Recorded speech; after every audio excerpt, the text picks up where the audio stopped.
we continue with our kind of mental health for a few generations more, then I think we are at a point where psychologically any productive society would break up and deteriorate. Gerçek delilik, hasta bir topluma uyum sağlamaktır. Peki gerçekten sağlıklı mıyız? İçinde yaşadığımız toplum bizi iyileştiriyor mu? Yoksa derinlemesine hasta mı ediyor? Çevremize baktığımızda normal olarak gördüğümüz şeyler gerçekten sağlıklı zihinsel durumun işareti mi? Günümüzde insanlar stres, kaygı, yalnızlık ve anlamsızlık duygusuyla boğuşuyorlar. Ancak çoğu bunu fark etmiyor bile. Çünkü toplum bizi düşünmekten alıkoyacak sayısız kaçış yolu sunuyor. Bugün bu derin ve önemli sorulara cevap arayacağız. 20. yüzyılın en önemli düşünürlerinden biri olan Erich Fromm'un çarpıcı görüşleriyle zihinsel sağlık, toplumun yapısı ve insanın içsel huzuru hakkında derinlemesine bir yolculuğa çıkacağız. Bu yolculuk bazı rahatsız edici gerçeklerle yüzleşmemize neden olabilir. Ama belki de asıl ihtiyacımız olan budur. Gerçeği görmek ve ona karşı ne yapacağımıza karar vermek ve ondan sonra aydınlanma. Hazırsanız Erich Fromm'un düşündürücü fikirlerine kulak verelim ve kendi zihinsel sağlığımızı sorgulamaya başlayalım. Erich Fromm'dan ilhamla. Günümüz toplumunun ruh hali. Eğer günümüzdeki yüzeysel zihinsel sağlık anlayışıyla birkaç nesil daha devam edersek, insanlık psikolojik olarak bir çöküş noktasına doğru hızla ilerleyebilir. Toplum olarak ruhsal dengemizi derinden kaybetmek üzereyiz. Peki, ruhsal bir çöküş yaşayan bir insanın bunu fark etmemesi gerçekten mümkün müdür? Maalesef ki evet. Çünkü modern insan hasta olduğunu anlamamasını sağlayan sayısız kaçış yoluna sahiptir. Bir düşünün, sürekli akan eğlence içerikleri, sosyal medya platformlarının yarattığı sanal dünyalar, alkol ve sigara gibi kısa vadeli rahatlama sunan bağımlılıklar, bitmek bilmeyen alışveriş arzusu ve sürekli bir meşguliyet hali. Bunların hepsi insanın durup kendisini sorgulamasını, iç dünyasına dönmesini engelleyen güçlü uyuşturucular gibi işlev görüyor. Birçok insan aslında çok az gerçek mutluluk deneyimliyor. Ancak bu acı gerçeğin farkında bile değiller. Çünkü acılarını geçici olarak bastırmanın ve onlardan kaçmanın yollarını ustaca geliştirmiş durumdalar. Oysa asıl sağlıklı olan kişi kendi ruhsal durumunun derinlemesine farkında olan ve bu farkındalıkla yüzleşebilen kişidir. Bugün toplum tarafından normal olarak kabul edilen birçok davranış ve düşünce biçimi aslında psikolojik olarak sağlıksız olabilir. Öte yandan nevrotik olarak etiketlenen insanlar, yani yoğun kaygı bozukluğu yaşayan, derin depresyonla mücadele edenler en azından kendi içsel sıkıntılarıyla ilgili bir farkındalığa sahiptirler. Bu acı verici farkındalık paradoksal olarak onları gerçek iyileşme yoluna daha da yaklaştırabilir. Toplumun zehirli normallik algısı ve suni kaçış yolları. Bir insan derinden hasta olduğu halde bu gerçeği nasıl görmezden gelebilir? Bunun en büyük ve sinsi nedeni toplumun bu yaygın hastalığı normalleştirmesidir. İngiliz yazar Wells'in çarpıcı hikayesini hatırlayarım. Körler Ülkesi hikayesinde gören bir adam ömrünü kör insanların yaşadığı izole bir köye gelir. Ancak köydeki herkes doğuştan kör olduğu için adamın sahip olduğu görme yeteneği onlar için bir anormallik, hatta bir hastalık olarak algılanır. Onların çarpık algısına göre normal, yani normal olan kör olmaktır. Bugün içinde yaşadığımız modern toplum da maalesef ki bu distopik hikayeyle üzücü bir şekilde benziyor. İnsanlar genel olarak mutsuz, sürekli kaygılı, derin bir yalnızlık ve iç huzursuzluğu içinde yaşıyorlar. Ancak çevrelerindeki neredeyse herkes de aynı durumda olduğu için bu yaygın mutsuzluğu kolektif bir şekilde normal kabul ediyoruz. Sanki mutsuzluk modern yaşamın kaçınılmaz bir parçasıymış gibi davranıyoruz. Toplumumuz bu sağlıksız normalliği sürdürmek için bize sayısız kaçış yolu sunuyor.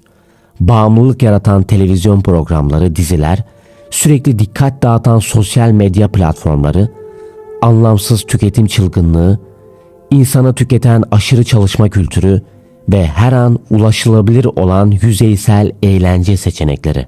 Düşünsenize, eğer modern insanı 3 gün boyunca tamamen yalnız bıraksak, ne radyo, ne akıllı telefon, ne internet erişimi, ne de alkol ya da sigara gibi bağımlılıklarını kullanmanı imkan sağlayacak herhangi bir ortam yok. Ve bunlarla yaşamak zorunda kalsalar, muhtemelen büyük bir ruhsal çöküş yaşanır. Çünkü bu kaçış mekanizmaları olmadan kendi iç sesleriyle ve gerçek duygularıyla yüzleşmek zorunda kalacaklardır. Ama biz yalnızca geçici olarak hislerimizi bastıran ve bizi oyalayan bir yaşam tarzı sürdürerek kendimizi kandırıyor ve iyileşmiş zannediyoruz kendimizi. Oysa gerçek ruhsal sağlık suni kaçışlarla değildir. Cesurca yüzleşmeyle ve içsel bir dönüşümle elde edilir. Gerçek zihinsel sağlık ne anlama gelir? Bugün modern psikoloji ve psikiyatri alanında zihinsel sağlık çoğu zaman sadece hastalığın yokluğu olarak tanımlanıyor. Yani eğer klinik düzeyde bir kaygınız yoksa, majör bir depresyon teşhisi almadıysanız veya panik ataklar yaşamıyorsanız sağlıklı olarak kabul ediliyorsunuz. Ancak gerçek zihinsel sağlık sadece psikolojik rahatsızlıkların olmaması değildir. Çok daha derin ve kapsamlı bir iyilik halini ifade eder. Peki gerçekten sağlıklı bir insan nasıl olur? Kendi başına kalabilen bir insandır. Kendisiyle baş başa vakit geçirmekten korkmaz. İçsel dünyasıyla barışıktır ve yalnızlığını anlamsız aktivitelerle doldurma ihtiyacı duymaz. Kendi düşünceleri ve duygularıyla yüzleşebilir. İkincisi, gerçek duygularını hissedebilirler. Duygusal spektrumun tamamını deneyimlerler. Gerektiğinde içten bir şekilde mutlu olur ama aynı zamanda üzülmesi gerektiğinde de üzülürler. Bugün birçok insan sürekli olarak eğlenmek ve pozitif olmak zorundaymış gibi hissediyor. Oysa insan bazen kederlenmeli, hayal kırıklığı yaşamalı ve bu duyguları sağlıklı bir şekilde işlemelidir. Ve üçüncüsü, hayata karşı derin bir merak taşırlar. Çevresindeki insanlara, olaylara ve dünyaya karşı canlı bir duyarlılığı vardır. İçinde sürekli bir öğrenme, keşfetme ve anlama arzusu barındırır. Rutin ve sıradanlığa teslim olmazlar. Ve son olarak gerçekçi ve objektif bir bakış açısına sahiptirler. Dünyayı ve kendini olduğu gibi görebilir, kendini kandırmaz, illüzyonlara sığınmaz, zor gerçeklerle yüzleşmekten kaçınmazlar. Unutmayın ki bir insanın zihinsel sağlığı yalnızca o an iyi hissetmesiyle yüzeysel olarak ölçülmez. Çünkü bugün insanlar kısa vadeli iyi hissetme yanılsaması için alkol alıyor. Reçeteli veya reçetesiz ilaçlar kullanıyorlar. Sürekli olarak dikkat dağıtıcı ve yüzeysel eğlence arayışında oluyorlar. Gerçek ve kalıcı iyilik hali bir insanın dışsal etkenlere bağımlı olmadan içsel bir huzur ve dengeye sahip olmasıyla mümkündür. Gerçeklikten kopuk bir toplumda yaşıyoruz. Peki bireyler olarak bir kenara bırakıp toplum olarak ne kadar gerçekçiyiz? Bana sorarsanız muhtemelen dünya tarihindeki en gerçeklikten kopuk ve illüzyonlar üzerine kurulu toplumlardan birinde yaşıyoruz. Aşka dair kendimizi kandırıyoruz. Birçok insan gerçekten sevdiğini zannediyor. Ama aslında derinlerde yatan tek korkuları yalnız kalmaktır. İlişkileri gerçek bir bağ ve anlayış üzerine değildir. Yalnızlık korkusu üzerine inşa ediyoruz. Bireysellikten dem vuruyoruz ama hepimiz aynılaşmış hayatlar yaşıyoruz. Sürekli olarak bireyselliği ve özgünlüğü vurguluyoruz.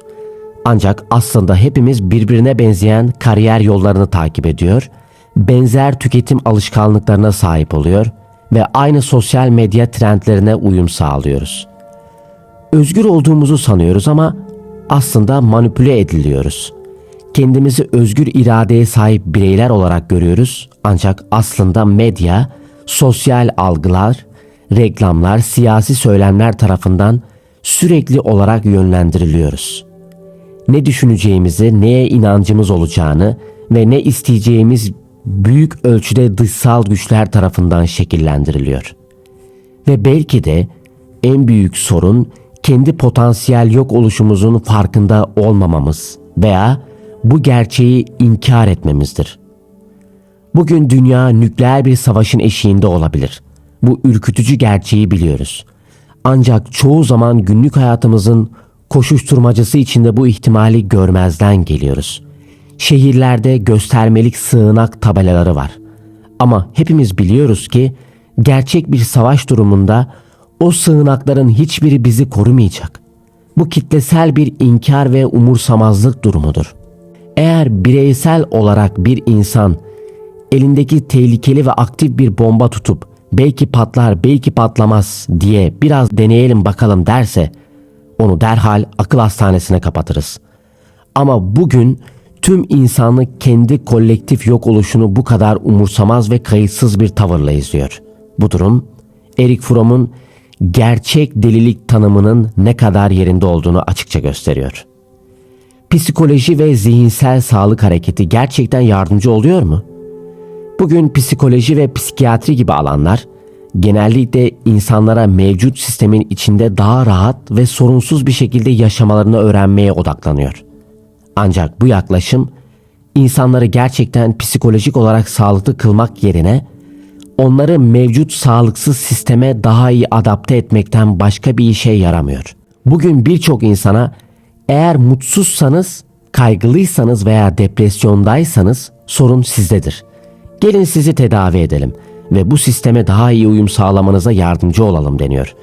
Oysa belki de bu yaygın mutsuzluk ve huzursuzluk hali bireylerde değil, sistemin kendisinde bir sorun olduğunu gösteriyor.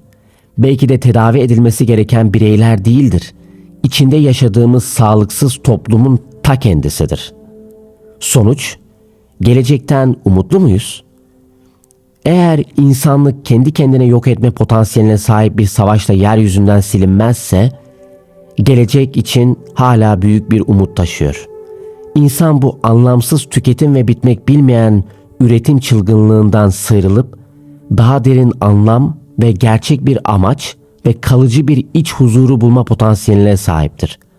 Gerçek zihinsel sağlık, dünyayı tüm çıplaklığıyla görmek, kendimizi kandırmamak, illüzyonlara sığınmamak ve dışsal onay ve başarı bağımlılığı olmadan içsel bir tatmin duygusuyla yaşamaktır.